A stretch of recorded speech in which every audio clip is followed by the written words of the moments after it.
మంత్రి సీతక్క బీఆర్ఎస్ పార్టీపై తీవ్ర స్థాయిలో విమర్శలు చేశారు. అబద్దాల పునాదులపై బీఆర్ఎస్ నిలబడుతోందని ఆరోపించారు. అంగన్వాడీ టీచర్లకు మొబైల్స్ ఇవ్వడంపై అవినీతి ఆరోపణలు చేయడం సరికాదన్నారు.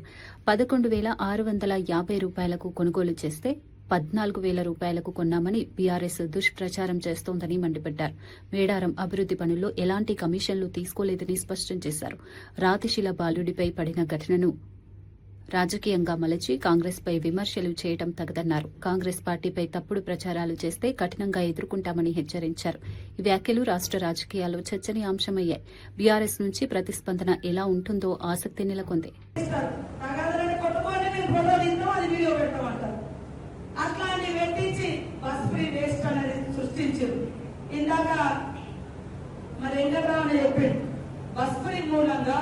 అనేక మందికి లాభం జరుగుతుంది. 10,000 కోట్ల ప్రభుత్వము బస్సు మహిళలు ఫ్రీగా వాడుకోవడంతో డబ్బులు కట్టినాం. ఇవాళ కరెంట్ ఫ్రీ వస్తుంది, అది ఏం రావట్లేదు అంటారు. బోనస్ వస్తే అది రాదంటారు. ఈ రోజు ఫోన్లు ఇస్తుంటే ఇలా సీతక్క స్కామ్ అంటున్నారు. ఏ స్కామ్ జరిగిందంటే వాడు ఏమంటారంటే, మేము కేంద్ర ప్రభుత్వం మాకు ఇచ్చింది 11,800 రూపాయలలో మీరు ఫోన్లు కొనాలని ఇచ్చారు. మనం ఒక్కసారి టెండర్ వేస్తే ఒకటి 14,000 అయితేనే ఇస్తానొచ్చు. 14,000 ఒక ఫోన్ మేము ఇయ్యం బాబు అని మళ్ళా టెండర్ పిలిచి పిలిస్తే 11,650 రూపాయలు అంటే 150 రూపాయలు కేంద్రం ఇచ్చినా కూడా మిగిల్చినాం. ఇదే పక్క రాష్ట్రాలలో బీజేపీ రాష్ట్రాల్లో కూడా 11,800 కొన్నారు, 700 కొన్నారు. మేము 11,650 కొంటే వాడు ఏమంటాడు, బీఆర్ఎస్ నాయకుడు, బీఆర్ఎస్ సోషల్ మీడియా 14,000 కొన్నారంట. 11,650 కొంటే 14,000 ఎక్కడ వచ్చినాయి? మరి ఆధారం ఉంటే చూపించాలి కదా. వాడు ఏం ఆధారం చెప్తాడు? ఫస్ట్ సార్ ఒక టెండర్ అయినప్పుడు ఒకడు 14,000 వేసాడు, మేము అది క్యాన్సల్ చేసినాం. మరి క్యాన్సల్ చేసి చూపిస్తలేడు ఇక్కడ. మరి నేను ఇచ్చింది 11,650 అయితే 14,000 దొంగ లెక్క చెప్పి అవినీతి సీతక్క అని మాట్లాడు. చెప్పు దేవుద్ది, తప్పుడు మాటలు మాట్లాడుతుంది. చెప్పు దేవుతుంది. ఇవాళ టెండర్ వేసింది కూడా నా శాఖ కాదు, నేను కాదు, ఒక థర్డ్ పార్టీకి ఇచ్చినాం. టీజీటీఎస్ టెక్నికల్ మన తెలంగాణ టెక్నికల్ సర్వీస్ కార్పొరేషన్ వాళ్ళకి ఇచ్చినాం. అందులో కేంద్రం ఇచ్చిన ప్రతి గైడ్ లైన్స్ అమలు చేసినాం. ఇవాళ ఒక మట్టి ఇట్లా చల్లితే మనం రుద్దుకోవాలి. ఇప్పుడు చూడు అంటే అది వచ్చినప్పుడు ప్రతి ఒక్కరు ఇదే కాదు. నిన్న ఎవరితో ఇక్కడ గోవిందరాపేటలో ఎన్నడు పడి చేరగాలి, దాన్ని కాంగ్రెస్ నాయకులు నిలుతారు. మరి కాంగ్రెస్ నాయకులు స్పందించాలి కదా. మనోళ్ళు అందరూ పనులకు వస్తారు, పనులు చేయించుకొని ఖాళీ ఉంటారు.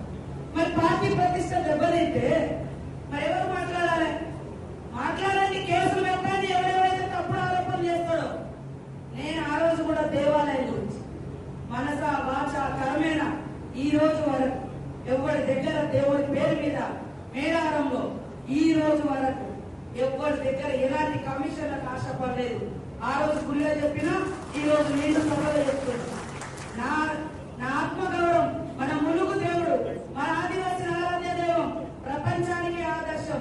ప్రపంచంలో ఇలాంటి గుడులు ఆదివాసీల ఆచారాలు సాంప్రదాయాలు కాపాడుతూ కట్టిన గుడి లేదు. అది అద్భుతంగా ఉండాలనే తపనతో కట్టినాం. మహాత్మా జ్యోతిరావు పులే జయంతి సందర్భంగా కడప జిల్లాలో ఘనంగా నివాళులర్పించారు. ఉమ్మడి కడప జిల్లా DCC bank chairman Manchuru Suryanarayana Reddy ఆధ్వర్యంలో బద్వేలు పట్టణంలో కార్యక్రమం నిర్వహించారు. సిద్దవటం రోడ్డులోని పూలే విగ్రహానికి రాజకీయ నాయకులు, విద్యావేత్తలు, సామాజిక కార్యకర్తలు వేరువేరుగా పూలమాలలు వేసి నివాళులర్పించారు. ఈ సందర్భంగా మహాత్మా పూలే అణగారిన వర్గాల అభ్యున్నతి కోసం జీవితాన్ని అంకితం చేసిన మహానుభావుడని పేర్కొన్నారు. కుల వివక్షను నిర్మూలించి సమాన సమాజం కోసం చేసిన సేవలు అపారమన్నారు. సావిత్రిబాయి పూలేతో కలిసి బాలికల విద్యకు బాటలు వేసిన దార్శనికుడిగా ఆయనను కొనియాడారు. సమాజంలో సమానత్వం నెలకొల్పేందుకు పూలే ఆశయాలను ఆచరణలో పెట్టాలని పిలుపునిచ్చారు.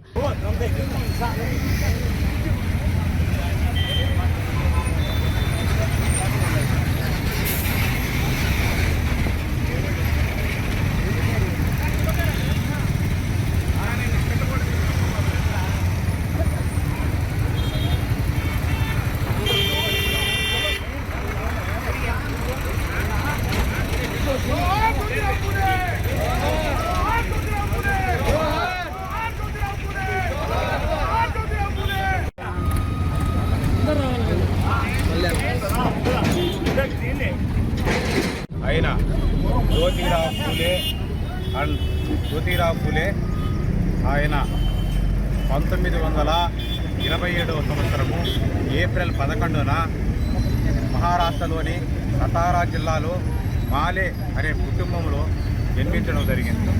ఆయన మహిళల ఉన్నతి కోసం ఎంతో కృషి చేసిన వ్యక్తి జ్యోతిరావు ఫూలే గారు. అలాగే అంటరానితనము స్త్రీలకు విద్య కోసము ఎన్నో సేవా కార్యక్రమాలు చేసిన వ్యక్తి.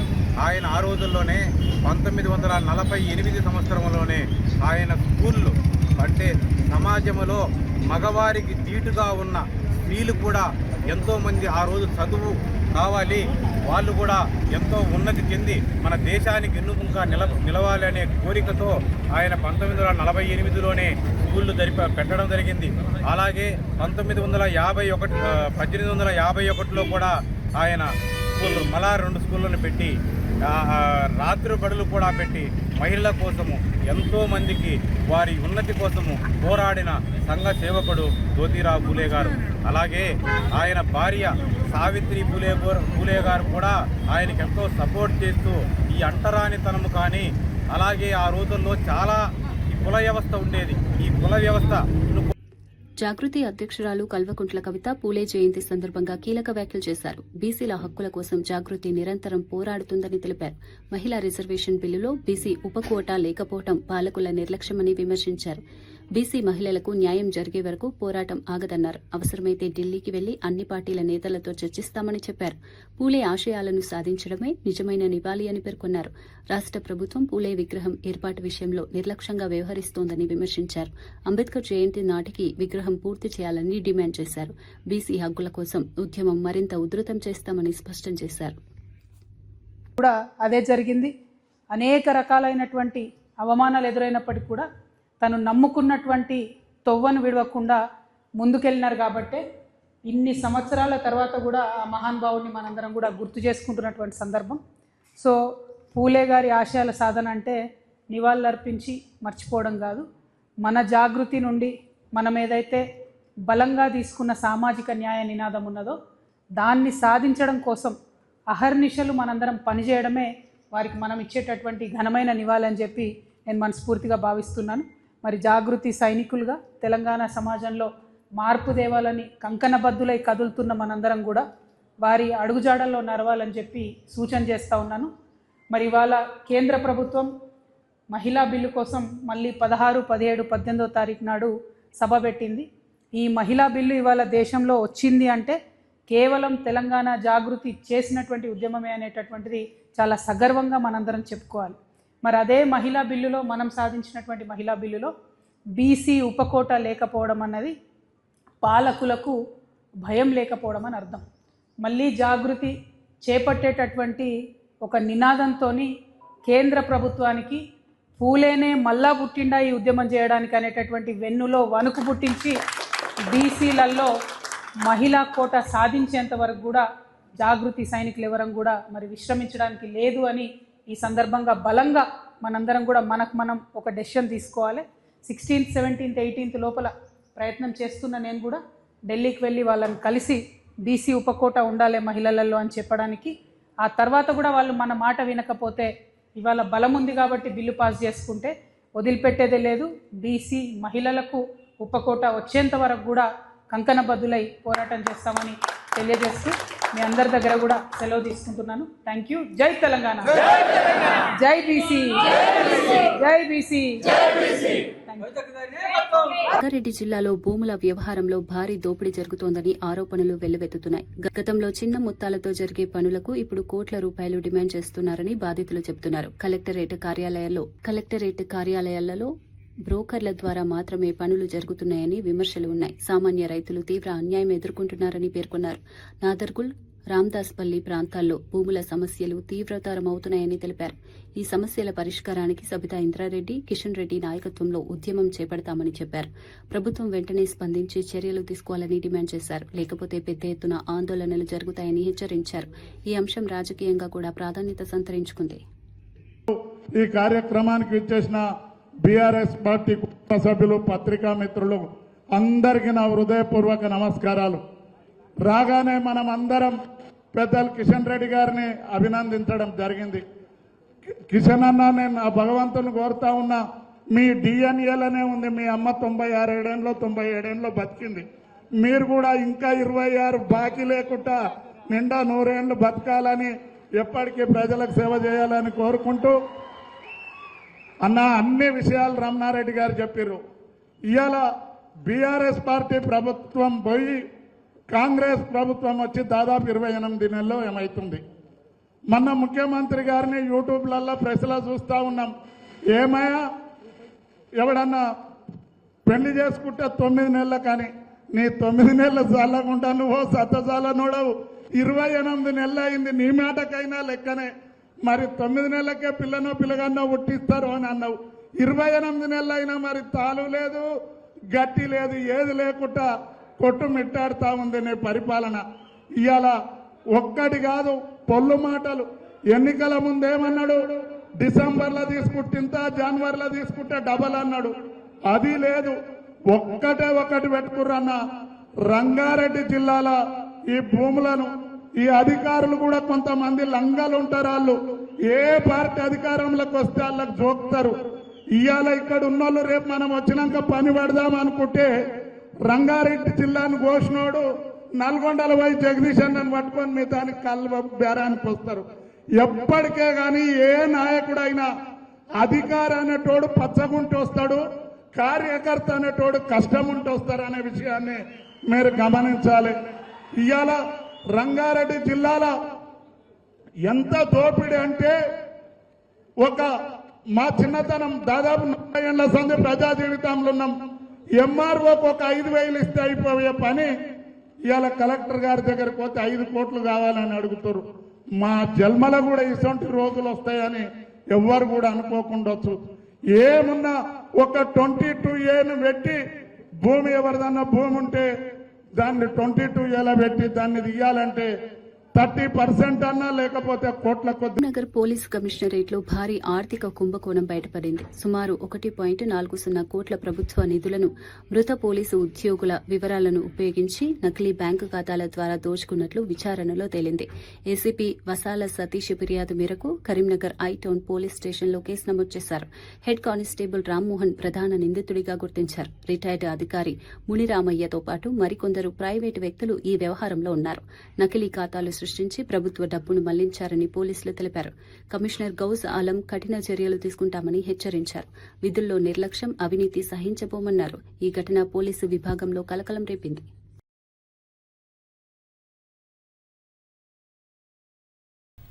కరీంనగర్ పోలీస్ కమిషనరేట్ ఆఫీస్లో ఇంతకుముందు చేసిన person head constable Rammohan and ఇక్కడ పనిచేసిన రిటైర్డ్ ఏఓ మునిరామయ్య, ఇంకా 3 ప్రైవేట్ పర్సన్స్, టోటల్ 5 పర్సన్స్ మీద ఎఫ్ఐఆర్ చేయడం జరిగింది. దీంట్లో ముఖ్యంగా వీళ్ళు కన్స్పైర్ చేసి 3 deceased police constable employee ID use చేసుకుని వాళ్ళకి రెగ్యులర్ ఎంప్లాయీ లాగా చూపించారు by doing some manipulation in IFMIS portal. July 2022 నుంచి ఒక ఐడిలో నవంబర్ 2020 నుంచి రెగ్యులర్గా శాలరీ క్లెయిమ్ చేసుకున్నారు. టోటల్ గా చూస్తే ఒక ఐడిలో 53 lakhs, ఒక ఐడిలో 39.79 lakhs, ఒక ఐడిలో 47.3 lakhs, total 1,40,18,308 rupees worth salary claim చేయడం జరిగింది. ప్రధానమంత్రి నరేంద్ర మోదీ పశ్చిమ బెంగాల్ ఎన్నికల ప్రచారంలో కీలక హామీలిచ్చారు. బీజేపీ అధికారంలోకి వస్తే సీఏఏ అమలు వేగవంతం చేస్తామని ప్రకటించారు. అర్హులైన శరణార్థులకు రాజ్యాంగ ప్రకారం పౌరసత్వం కల్పిస్తామని స్పష్టం చేశారు. తృణమూల్ కాంగ్రెస్ ప్రభుత్వంపై తీవ్ర విమర్శలు చేస్తూ అవినీతి, పారదర్శకత లేకపోవడం, ప్రజల్లో భయం సృష్టించడం వంటి అంశాలను ప్రస్తావించారు. గత 15 సంవత్సరాల్లో రాష్టం వెనుకబడి ఉందన్నారు. ప్రకృతి వనరులను సిండికేట్ గుంపులు దోపిడీ చేస్తున్నారని ఆరోపించారు. బీజేపీ అధికారంలోకి వస్తే పారదర్శక టెండర్ విధానం తీసుకువస్తామని చెప్పారు. అక్రమ చొరబాట్లపై కఠిన చర్యలు తీసుకుంటామని హామీ ఇచ్చారు. అయితే ప్రస్తుతమున్న సంక్షేమ పథకాలను కొనసాగిస్తామని తెలిపారు. ప్రజలకు న్యాయం చేసే పాలన అందిస్తామని మోదీ స్పష్టం చేశారు.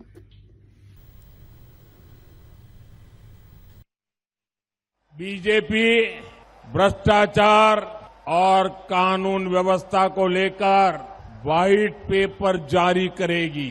ताकि टीएमसी के हर गुंडे, हर सिंडिकेट, हर भ्रष्ट विधायक मंत्री, इन सभी का कानूनी रूप से पूरा हिसाब किया जा सके। जो भारत में घुसपैठ करके आया है उसको भारत से खदेड़ा जाएगा।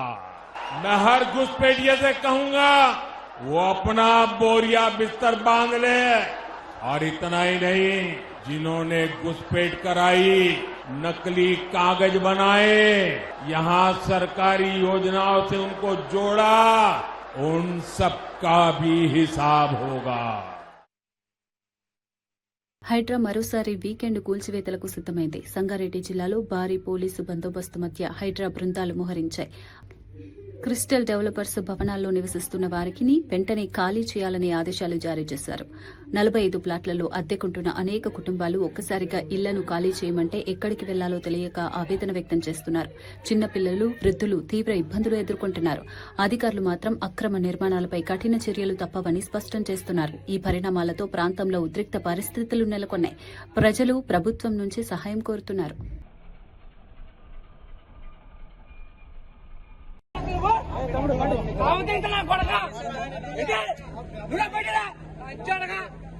నువ్వు మనిషి ఎందుకు అంచాడగా అక్కడ పిల్లడు చూడనా మనిషి చూడ మనిషి మనిషి తగ్గ చూడ చెత్త నాకు ఒక మనిషి కనబట్టలేదు నీకు అంత కళ్ళు తింగా మనిషి నిలబడితే కళ్ళు తింగా అలాగే టైం ఉన్నప్పుడు ఎందుకు వచ్చారు? మా ఊరితో వచ్చారా? పొద్దున 6 వచ్చి కాదు చేయమంటే రూపుగా నువ్వు ఇన్ఫార్మ్ చేయాలి.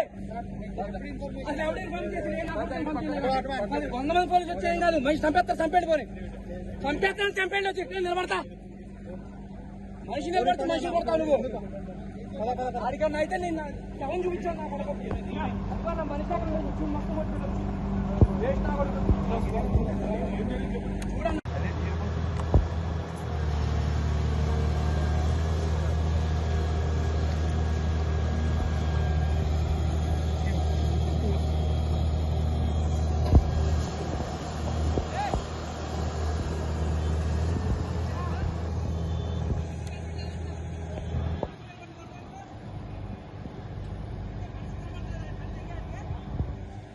జగిత్యాల జిల్లా కేంద్రంలో బీఆర్ఎస్ భారీ బహిరంగ సభకు ఏర్పాట్లు వేగంగా జరుగుతున్నాయి. ఈ నెల 20న సాయంత్రం 5 గంటలకు కేసీఆర్ ఈ సభలో పాల్గొననున్నారు. ఈ సభలోనే మాజీ మంత్రి జీవన్ రెడ్డి బీఆర్ఎస్ లో చేరనున్నారు. సుమారు 1,00,000 మందితో సభను నిర్వహించేందుకు పార్టీ నేతలు ప్రణాళికలు సిద్దం చేస్తున్నారు. మోతే రోడ్డులోని స్థలాన్ని జీవన్ రెడ్డి ఇతర ముఖ్య నాయకులు పరిశీలించారు. కేసీఆర్ రాక కోసం ప్రజలు ఆసక్తిగా ఎదురుచూస్తున్నారని జిల్లా అధ్యకుడు విద్యాసాగర్ రావు తెలిపారు. ఈ సభతో జిల్లాలో రాజకీయ సమీకరణాలు మారే అవకాశముందని విశ్లేషకులు భావిస్తున్నారు. జీవన్ రెడ్డి చేరిక బీఆర్ఎస్ కు బలం చేకూరుస్తుందని పార్టీ నేతలు అంటున్నారు.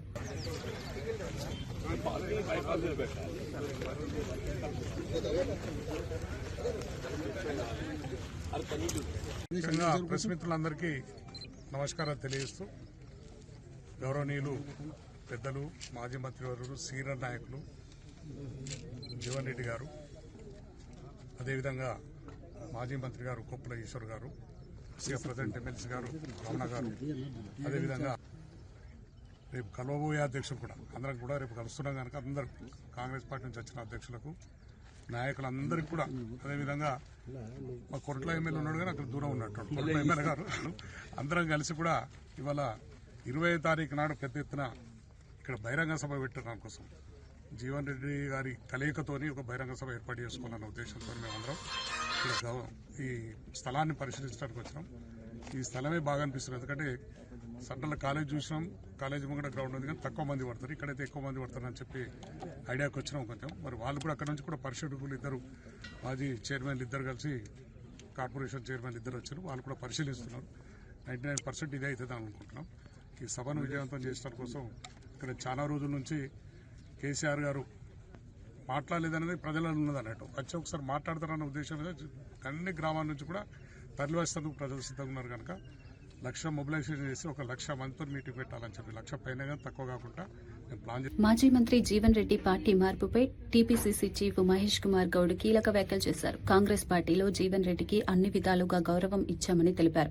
స్థానిక సమస్యల కారణంగా పార్టీని వీడారని పేర్కొన్నారు. గతంలో కేసీఆర్ పై అవినీతి ఆరోపణలు చేసిన జీవన్ రెడ్డి ఇప్పుడు అదే పార్టీలో చేరడం ప్రజలకు ఆశ్చర్యంగా ఉందన్నారు. బీఆర్ఎస్ లోకి వెళ్లడం ఆయన తప్పు నిర్ణయమని అభిప్రాయపడ్డారు. బీఆర్ఎస్ అవినీతిని లెక్కలతో సహా జీవన్ రెడ్డి బయటపెట్టారని గుర్తు చేశారు. ఈ నేపథ్యంలో ఆయన నిర్ణయాన్ని ప్రజలు అంగీకరించలేకపోతున్నారని చెప్పారు. అయినప్పటికీ జీవన్ రెడ్డి పట్ల గౌరవం ఉందన్నారు. ఈ వ్యాఖ్యలు రాజకీయంగా చర్చకు దారితీశాయి. పార్టీనైతే ఇన్నేళ్లుగా కర్పూరపడుతూ వచ్చినాడో, ఏ నాయకుడు కాళేశ్వరం ప్రాజెక్టు కడితే విమర్శించి దాంట్లో విపరీతమైన అవినీతి జరిగిందని చెప్పినాడో ఆ నాయకుడు చెంతన చేరి ఆ నాయకుడు రావాలని ప్రజలు కోరుకుంటున్నారంటే ప్రజలు నవ్వుకుంటా వస్తారు. ఇప్పటికీ మాకు జీవన్ రెడ్డి గారి పట్ల గౌరవం ఉంది. పెద్ద ఆయన సుదీర్ఘం కాంగ్రెస్ పార్టీలో ఉన్నారు. కానీ వారు పోయిన పార్టీ ఆయన తప్పు చేశారనే మాట మాత్రం చెప్పక తప్పదు.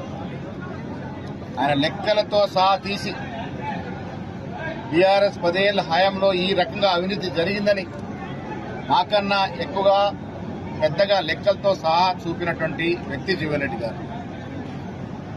అలాంటి పార్టీకి మళ్ళీ జీవన్ రెడ్డి గారు పోవడం అనేది జగిత్యాల ప్రజలు జీర్ణించుకోలేకపోతా ఉన్నారు. మాకు కూడా అర్థమవుతుంది. Thank you.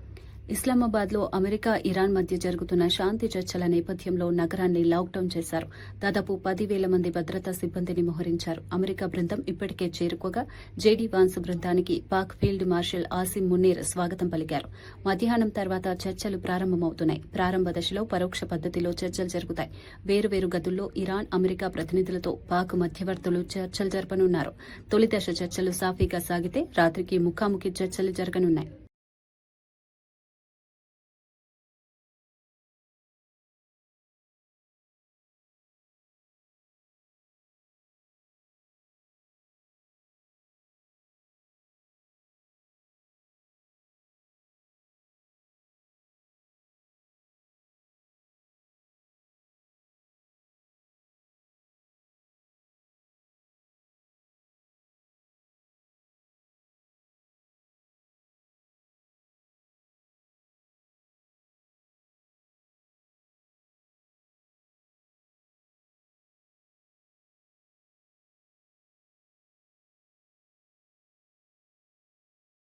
టీపీసీసీ ప్రధాన కార్యదర్శి చెనగాని దయాకర్ గాంధీ భవన్లో మీడియా సమావేశం నిర్వహించారు. రాష్ట రాజకీయ పరిస్థితులపై ఆయన కీలక వ్యాఖ్యలు చేశారు.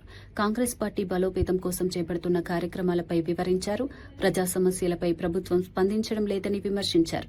రైతులు, నిరుద్యోగులు ఎదుర్కొంటున్న ఇబ్బందులను ప్రస్తావించారు.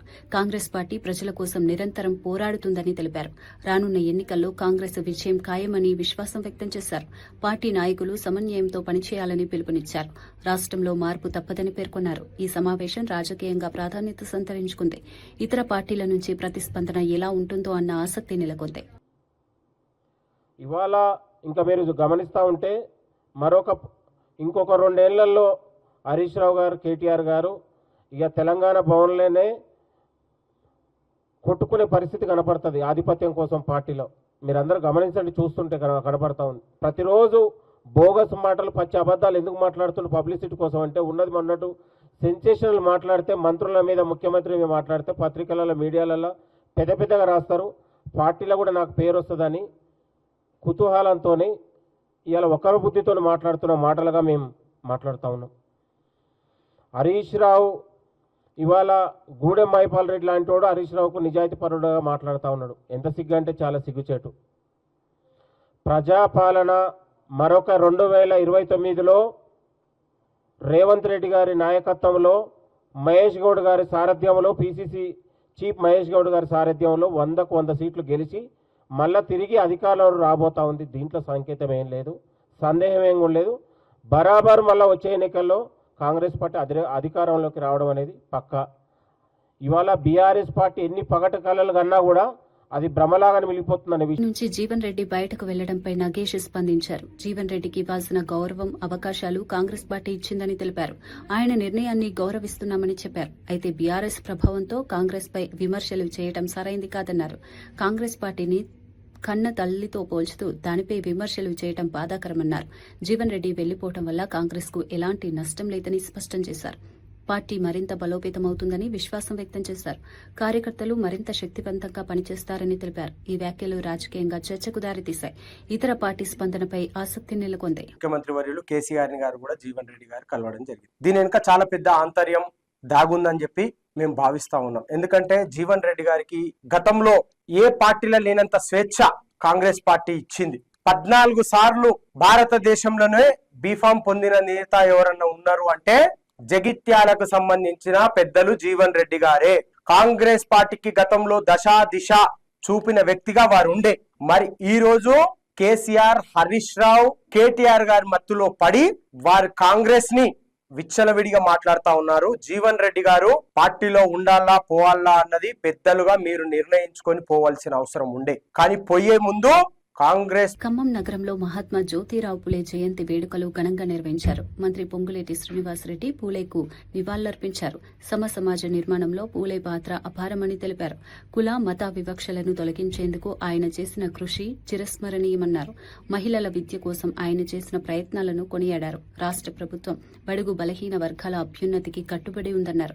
బీసీ వర్గాలకు 42% రిజర్వేషన్ల కోసం ప్రభుత్వం కృషి చేస్తోందని తెలిపారు. ఈ కార్యక్రమంలో జిల్లా అధికారులు, ప్రజాప్రతినిధులు పాల్గొన్నారు.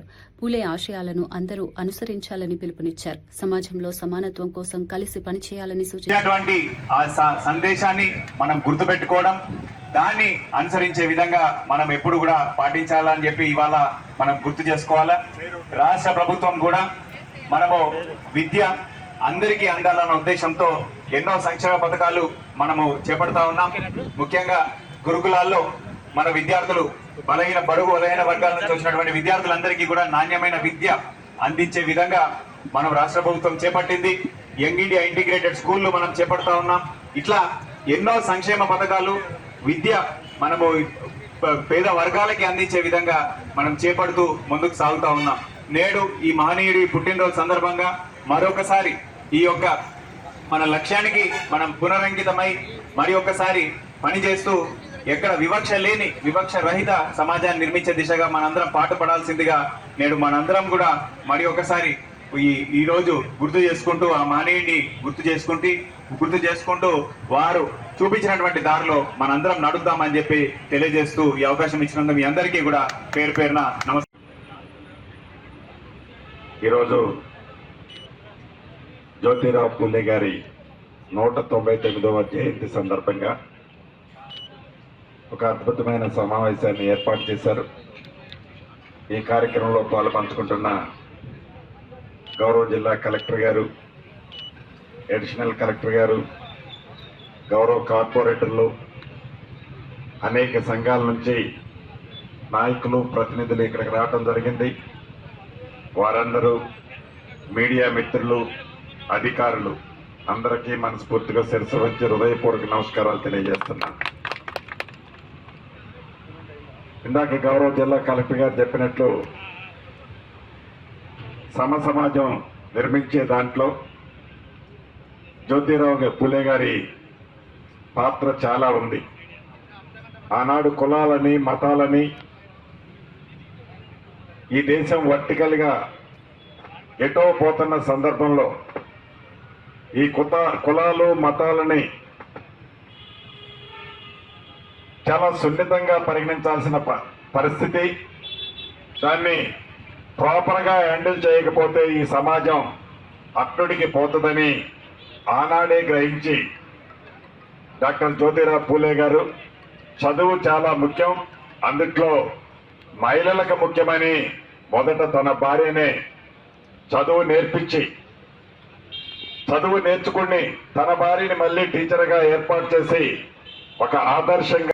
వార్తలు ముగించే ముందు ముఖ్యాంశాలు మరోసారి. జీవన్ రెడ్డి పార్టీ మార్పుపై మహేష్ గౌడ్ కీలక వ్యాఖ్యలు. కాంగ్రెస్ లో గౌరవం ఇచ్చినా వెళ్లడం తప్పు నిర్ణయమని వ్యాఖ్య. కేసీఆర్ పై విమర్శలు చేసిన జీవన్ ఇప్పుడు చేరడం ఆశ్చర్యమని స్పందన. జీవన్ నిర్ణయాన్ని ప్రజలు అంగీకరించడం లేదని అభిప్రాయం. బద్వేల్లో పూలే జయంతి సందర్భంగా ఘన నివాళులు. సూర్యనారాయణ రెడ్డి ఆధ్వర్యంలో నిర్వహించిన కార్యక్రమం. పూలే సేవలను స్మరించిన నేతలు, విద్యావేత్తల నివాళులు. సమాన సమాజం కోసం పూలే ఆశయాలు ఆచరణలో పెట్టాలన్న పిలుపు. సీఏఏ అమలు వేగవంతం చేస్తామని మోదీ బెంగాల్కు హామీ. అర్హులకు పౌరసత్వం కల్పిస్తామని ప్రధాని స్పష్టం. టీఎంసీపై అవినీతి ఆరోపణలతో మోదీ ఘాటు విమర్శలు. బీజేపీ వస్తే పారదర్శక పాలన అందిస్తామని హామీ. మంత్రి సీతక్క బీఆర్ఎస్ పార్టీపై తీవ్ర స్థాయిలో విమర్శలు చేశారు. అబద్దాల పునాదులపై బీఆర్ఎస్ నిలబడుతోందని ఆరోపించారు. అంగన్వాడీ టీచర్లకు మొబైల్స్ ఇవ్వడంపై అవినీతి ఆరోపణలు చేయడం సరికాదన్నారు.